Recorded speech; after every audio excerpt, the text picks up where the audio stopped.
Το ταξίδι στον Αθωνικό Παράδεισο έφτασε στο τέλος του. Ο δρόμος της επιστροφής άρχιζε. Επιβιβάστηκα στο πλοίο, αυτό το ίδιο που με ταξίδεψε πριν λίγες μέρες από την Ουρανούπολη στο λιμανάκι της Δάφνης. Τώρα, βλέποντάς την να ξεμακραίνει πίσω μου, κλείνω τα μάτια μου και με μια έντονη επιθυμία να ξαναζήσω τη μοναδική εμπειρία, θυμάμαι.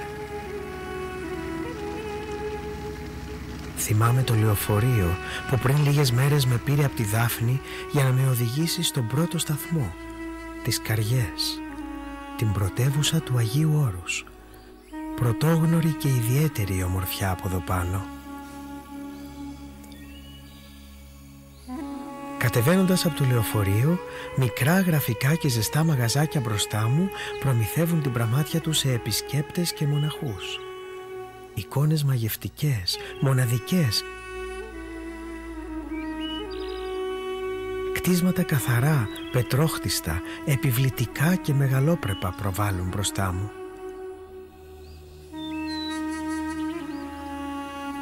Γραφικά σοκάκια, πατέρες να περπατούν αργά, θαρείς απολαμβάνοντας την ηλιόλουστη μέρα. Ο χρόνος εδώ έχει άλλη διάσταση. Και βέβαια επισκέφθηκα το ονομαστό Πρωτάτο, τον κεντρικό ναό, το παλάδιο του Αγίου Όρους, που είναι ολόκληρο ένα μουσείο βυζαντινής τέχνης στην καρδιά της Αθωνικής πρωτεύουσας. Και όπως όλοι άλλωστε οι επισκέπτες ανεξαιρέτως κάνουν, ευλαβικά προσκύνησα την εικόνα της Παναγιάς, το άξιον εστί, το επίκεντρο της τιμής που αποδίδεται από τους αγιορείτες αυτήν.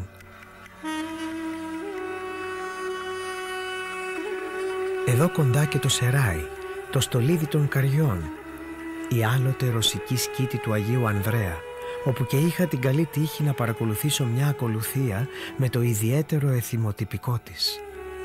Ηρεμία και κατάνοιξη.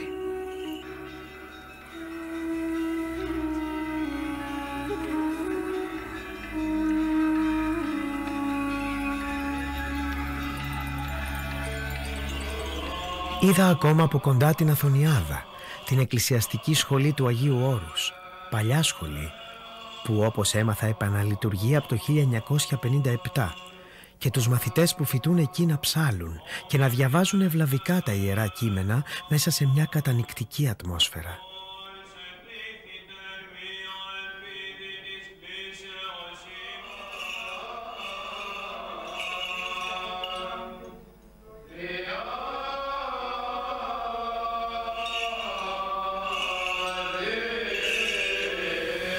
Ανεξίτηλη όμως τη μνήμη μου μένει η μορφή του γέροντα Μωυσή που γνώρισα επισκεπτόμενος στο κελί του. Καταδεχτικά και φιλόξενα με καλωσόρισε, φροντίζοντας να μου μιλήσει σχετικά με την παράδοση, την ιστορία και τον τρόπο ζωής των μοναχών του Όρους. Το Άγιον Όρος, ο αρχαιοελληνικός Άθωνας, βρίσκεται στο τρίτο πόδι της Χαλκιδικής. Κατά την Ιερά Παράδοση, η ίδια η Θεοτόκος, η μητέρα του Κυρίου, επισκέφθηκε το χώρο αυτό στις αρχαίες Κλεονές, όπου κατέβη και στους ειδωλολάτρες κατοίκους μίλησε για τον Χριστό και αγάπησε, λέγεται, τον τόπο αυτό, τον ζήτησε κληρονομία δια την ύμνηση του ονόματος του Υιού της. Και πράγματι κατά τον Άγιο Γρηγόριο τον Παλαμά, τον μεγάλο ησυχαστή θεολόγο του 14ου αιώνα, στο εγκόμιό του προς τον Όσιο Πέτρο τον Αθωνίτη, αναφέρει ότι η Θεοτόκος είναι η Έφορος, η Κυρία, η Ιατρός, και οι μοναχοί τρέφουν ιδιαίτερα μεγάλη ευλάβεια προς το σεμνό και τίμιο πρόσωπό της. Και ενώ το Άγιον Όρος είναι άβατο για τις γυναίκες, το πιο τιμημένο πρόσωπο είναι ένα γυναικείο της Παναγίας. Το άβατο υπάρχει όχι γιατί οι μοναχοί μισούν το ασθενές λεγόμενο φύλο, αλλά είναι για καθαρά ασκητικούς λόγους, όπως ο μοναχός δεν θα φάει πολύ, δεν θα κοιμηθεί πολύ. Η γυναίκα πλάστηκε από τον Θεό για να προσφέρει τρυφερότητα, γαλήνη, κολακία. Ο μοναχός, επαναλαμβάνω, για ασκητικούς λόγους αποφεύγει αυτήν την τρυφή την οποία ζητά και βρίσκει μόνο στον Θεό.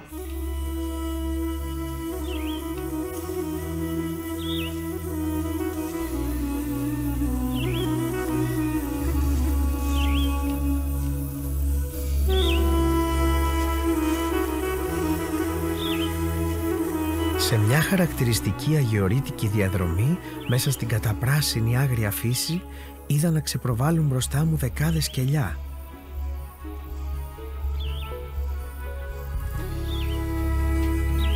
Σκορπισμένα εδώ και εκεί, σαν να τα φύτρωσαν οι πλαγιές του βουνού για να στεγάσουν μέσα την ασκητική ζωή των μοναχών.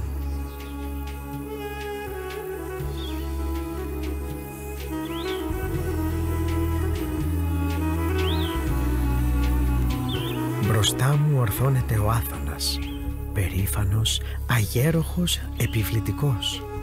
Το τοπίο πλαισιωμένο και από τη θάλασσα γίνεται ανεπανάληπτο.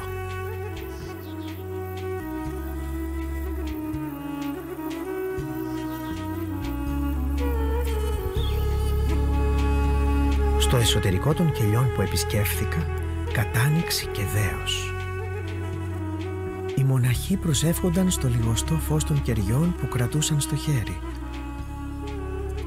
Στα παρεκκλήσια των κελιών, οι ιερομόναχοι τελούσαν τη λειτουργία τους.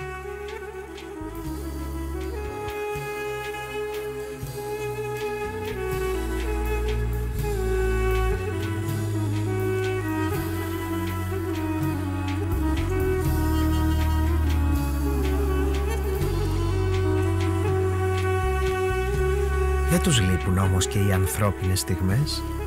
Τους είδα να απολαμβάνουν το λιτό τους γεύμα, συνοδεύοντάς το με το δικό τους κρασί στην τράπεζα του κελιού.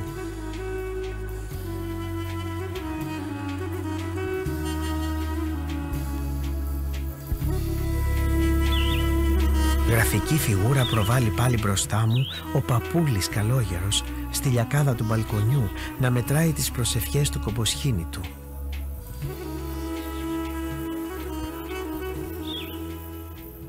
Από τον 5ο αιώνα αναφέρεται ότι έχουμε μοναχούς στο Άγιον Όρος.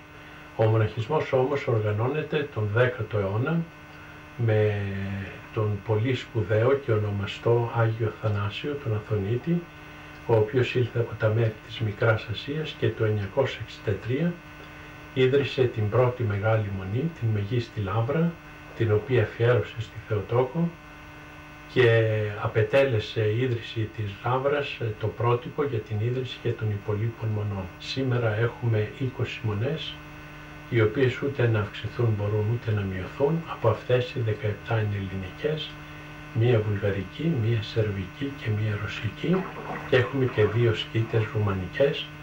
Έτσι το Άγιον Όρος αποτελεί οικουμενικό κέντρο και σήμερα περίπου έχουμε 2.000 μοναχούς. Περίπου η μισή είναι ηλικίας 20 έως 40 ετών, που σημαίνει ότι είναι άνθρωποι οι οποίοι έχουν ζωή και το Άγιον Όρος έχει μέλλον. Αρκετοί από αυτούς έχουν μόρφωση, όχι ότι είναι απαραίτητοι για τον μοναχισμό, αλλά δείχνει ότι οι άνθρωποι αυτοί ήρθαν με μια επίγνωση. Φτάνοντας στη μονή Κουτλουμουσίου, επισκέφθηκα το ναό. Προσκύνησα την εντυπωσιακή εικόνα της Παναγιάς, τη φοβερά προστασία, ενώ μαγεύτηκα από τις έξοχες τοιχογραφίες του Εξονάρθηκα και το τέμπλο. Επιβλητική και μεγαλόπρεπη μονή, γραφικό το εσωτερικό της με τα ξύλινα χαγιάτια, τους μολυβδοσκέπαστους στρούλους, τα επιμελημένα πλακόστρωτα. Συνεχίζοντας την περιήγησή μου, πήρα το μονοπάτι για τη μονή Ιβύρων. Στο δρόμο στάθηκα να διαβάσω κάποιες πληροφορίες για την ονομαστή εικόνα της μονής, την Παναγία την Πορταΐτισσα, φρουρό του μοναστηριού, αλλά και όλου του όρους κατά την παράδοση.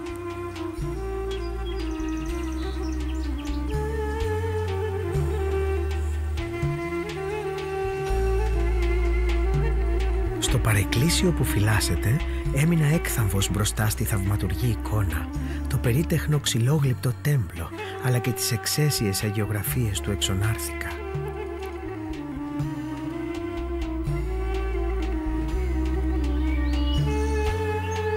Εξακολούθησα αχόρταγος την πορεία μου μέσα στην έξοχη φύση, ώσπου βρέθηκα στο αγίασμα του Αγίου Αθανασίου.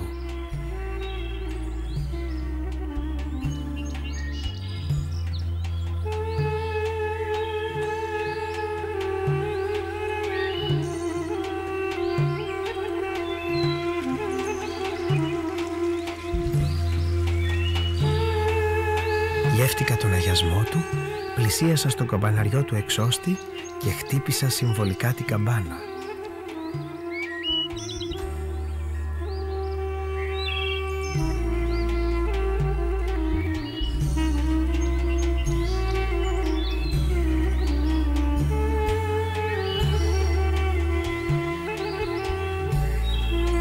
Επόμενος προορισμός μου η Μονή της Μεγίστης Λαύρας, το παλιότερο μοναστήρι του Αγίου Όρους. Με υποδέχθηκε φιλόξενα ένας μοναχός που πρόθυμα με ξενάγησε σε αυτό το πραγματικό φρούριο μέσα στον καταπράσινο περίγυρο με την εκπληκτική θέα στη θάλασσα.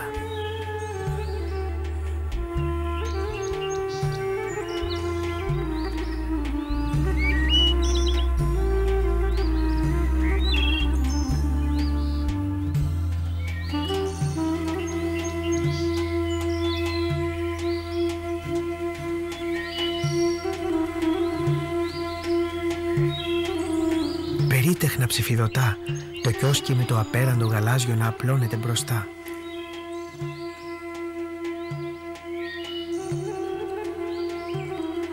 Πέτρα παντού. Το καθολικό, η φιάλη μπροστά του, ο θόλος και ο εξονάρθηκας με τις υπέροχες αγιογραφίες.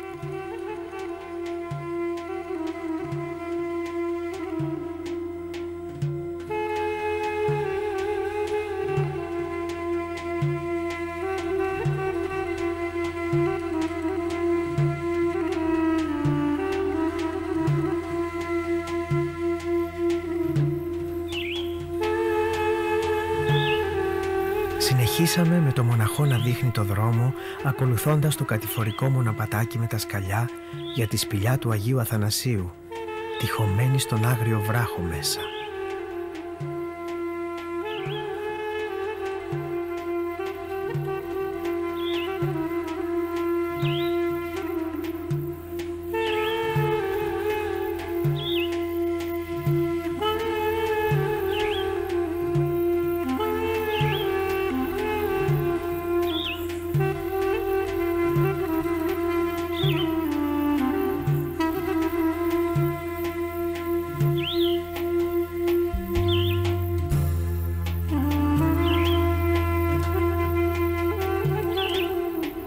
Με τη Δύση πήραμε το δρόμο της επιστροφής. Σε κάθε μοναστήρι του Αγίου Όρους, σε κάθε σκήτη και σε κάθε κελί, κεντρική θέση έχει ο ναός, ο οποίος αποτελεί και κέντρο της ζωής του μοναχού.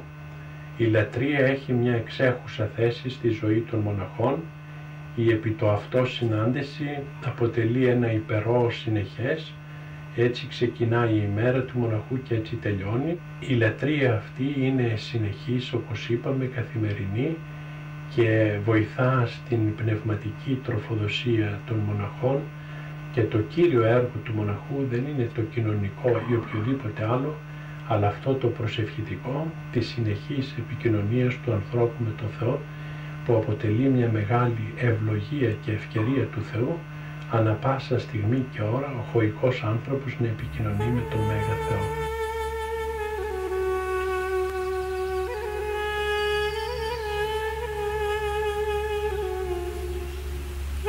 Η πορεία προς την Αγία Άννα, μακριά, ανηφορική και δύσκολη. Ώρες οδηπορίας μέσα στην παρθένα φύση.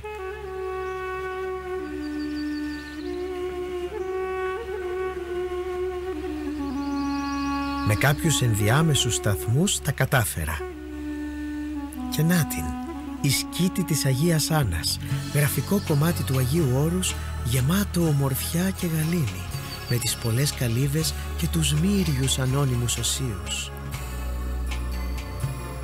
Είναι η παλιότερη και μεγαλύτερη σκήτη του Αγίου Όρους, ανήκει στη μονή της Μεγίστης Λαύρας και έχει χαρακτηριστεί σαν το ιερό βήμα του ναού του Άθωνα.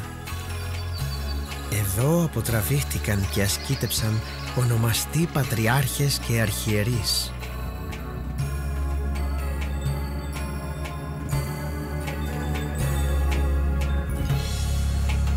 Σ' όλη την παραθαλάσσια πλευρά από την Αγία Άννα ως τα Καυσοκαλύβια, τα Καρούλια και την έρημο, κακοτράχαλα και αγριοπάτα βράχια. Ένα απόκοσμο μεγαλείο, βράχοι θεόρατοι, πέτρινες πλαγιές, καλυβάκια απλά με λαμαρινένιες στέγες σε κάποια εσοχή ή εξοχή του βράχου, στερεωμένα σαν φωλιές από πετροχελίδωνα τα ασκηταριά. Εδώ πολύ πιο δύσκολη ζωή από αυτή των μοναστηριών.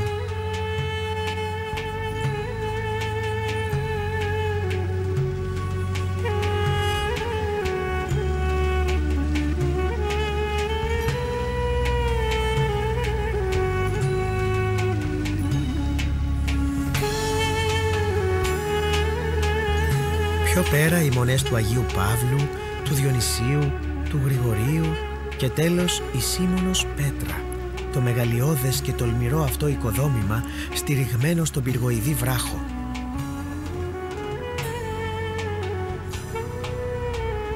Το Πάσχας του Άγιον Όρος έχει μια ιδιαίτερη λαμπρότητα, δίχως βεβαίως να υπάρχει η φωταγωγία και η έξοδος και η πολυφαγία του κοσμικού βίου, με την σεμνή μεγαλοπρέπεια και την βυζαντινή παράδοση. Έχουμε την νύκτα της Αναστάσεως, όπου ψάλλονται στο Χριστός Ανέστη, βοηθημένοι από την τεσσαρακοθήμερη νηστεία, βιώνουμε στα βάθη της καρδιάς μας αυτό το θάνατον πατήσας, το πώς ο Θεάνθρωπος Χριστός σταυρώθηκε για να σταυρώσουμε και εμείς τα πάθη μας και αναστήθηκε για να αναστηθούμε και εμείς ασπαζόμενοι τις ένθεες αρετές. Θανατώθηκε για να θανατώσει τον θάνατο, νίκησε τον θάνατο και πλέον ο θάνατος δεν είναι φοβερός, τρομερός, νικητής, αλλά μας έδωσε αυτήν την υπέροχη ελπίδα, την αναστάσιμη βοήθεια και χειραγωγία, να είναι πλέον ο θάνατος ύπνος, να μην μας φοβίζει, να μην μας ταράζει, να μην μας καθυλώνει όπως δυστυχώς πολλοί κόσμο, ο οποίος φοβούμενος μην πεθάνει, πεθαίνει πριν πεθάνει.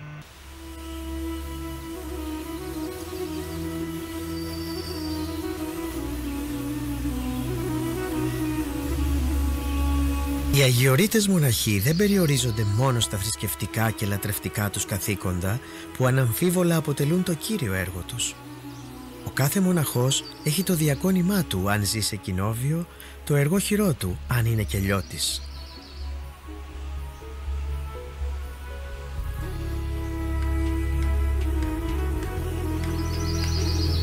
Έτσι στην Αθωνική Χερσόνησο είδα τεχνίτες επιδέξιους. Γνώρισα από κοντά ξυλοκόπους που προμήθευαν με ξύλα τις εστίες των μοναστηριών.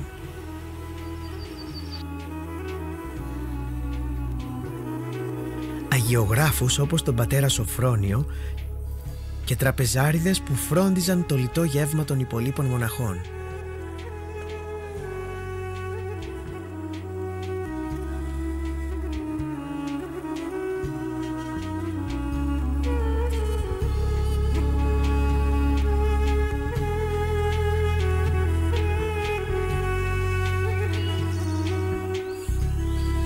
Ένας από τους πιο εντυπωσιακούς σταθμούς μου, η Μονή Χιλανδαρίου, η σέρβικη μονή με τις υπέροχες αγιογραφίες.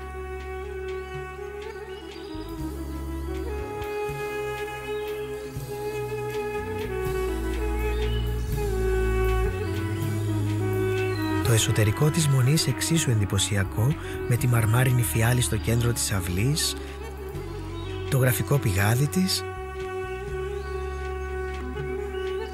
Ενώ μπαίνοντας στο ναό θαύμασα το ξεχωριστό τέμπλο και τις θαυματουργές εικόνες της Παναγιάς της Τριχερούσας με τα αμέτρητα τάματα και της Γαλακτοφορούσας, δώρα και ιδείο του Αρχιεπισκόπου των Σέρβων.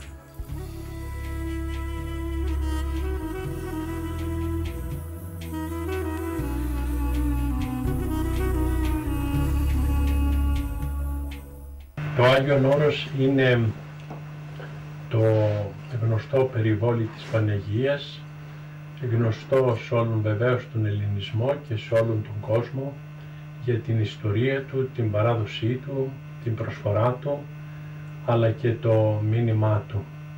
Στο Άγιον Όρος διατηρείται το πνεύμα του βυζαντινού μοναχισμού, του αρχαίγονου μοναχισμού, όπως γεννήθηκε στα λίκνα της Ανατολής.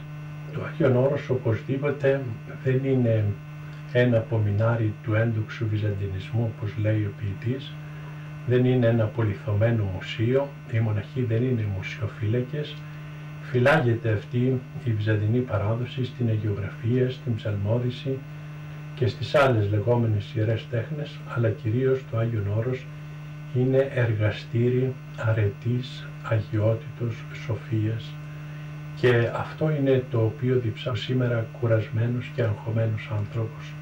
Το Άγιον Όρος είναι μια ανοιχτή αγκαλιά. Το Άγιον Όρος είναι το περιβόλι της Παναγίας, ο κήπος του Θεού, ο ένθεος τόπος για ανθρώπους οι οποίοι αναζητούν το φως.